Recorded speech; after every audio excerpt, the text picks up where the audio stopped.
Olá pessoal, esses são os materiais que nós vamos usar na nossa viagem missionária para abordagem nas filas e também nas visitas aos ribeirinhos. Esse da direita é aquele material que eu já mandei para vocês, que tem uma pesquisa de opinião e tem no verso o caminho de Romanos. Esse texto aqui que vocês vão procurar memorizar, apesar de eu entregar para vocês, cada um vai ter impresso, mas é um material que vai ajudar na exposição do Evangelho para as pessoas. Nessa pesquisa de opinião, você deve prestar atenção na pergunta número 6. Poderíamos compartilhar alguns momentos para lhe dizer como a Bíblia responde a essa pergunta? E aí então entra a apresentação do Evangelho.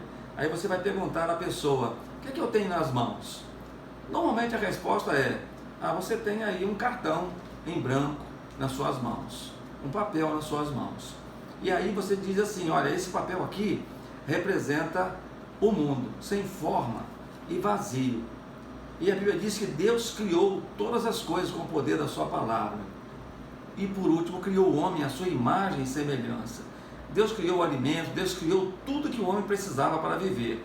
E Deus lhe disse: tão somente não coma nem toque nesta árvore ou no fruto dessa árvore que está no meio do jardim. Não coma, porque o dia que comeres certamente morrereis. E a gente conhece a história da Bíblia, sabe que o homem pecou, o homem desobedeceu a Deus e pecou. Antes da queda, o homem vivia assim, lado a lado com Deus. Havia tudo o que precisava, a intimidade de Deus, o diálogo com Deus, havia paz em seus corações. Mas o homem, ao desobedecer, o homem pecou. Pecado é separação do homem de Deus.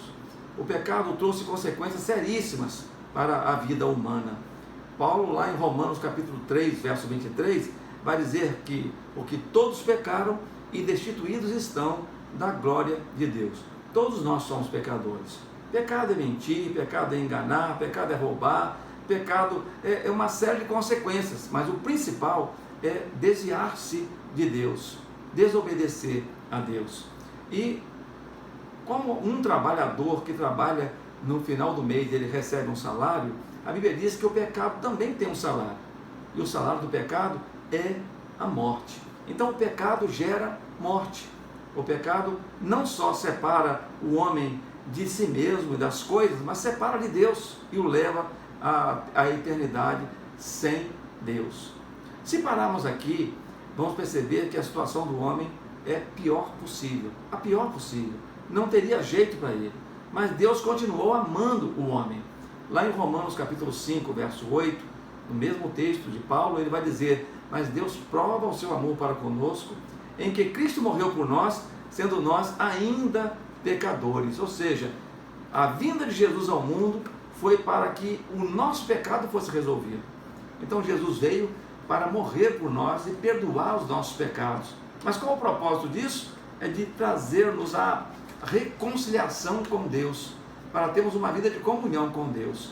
Mas para isso, o homem precisa abrir a sua boca e confessar que Jesus é o Senhor, crer nele de todo o coração, receber Jesus na sua vida e procurar fazer a vontade dele. Então os seus pecados serão perdoados e ele terá a vida eterna. Essa comunhão com Deus então é restaurada e haverá paz no seu coração.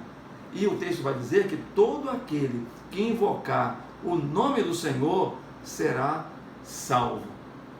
Você gostaria de convidar o Senhor Jesus Cristo para entrar no seu coração agora e perdoar os seus pecados e te dar a paz tão necessária que você precisa?